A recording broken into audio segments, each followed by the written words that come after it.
I just heard some disturbing news for one of the highlight players on this Rams team, Puka Nacua.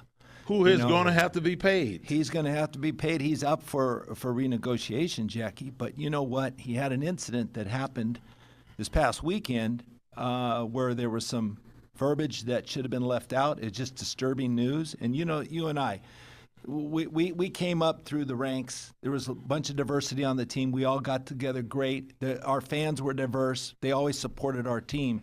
But you certainly have to keep politics out of sports. It's an entertainment business.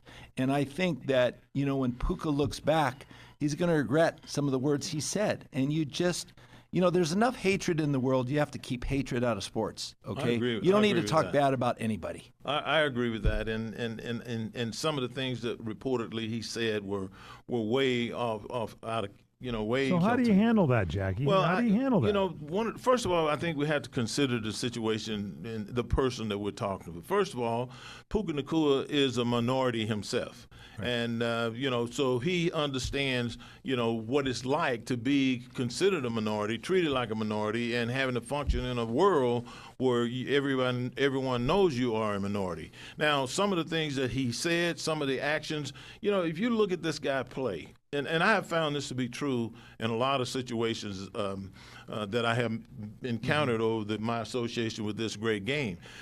Many of the people that play with a lot of zeal and a lot of robust enthusiasm, those guys are that way when you get them around their wives and their families and their girlfriends.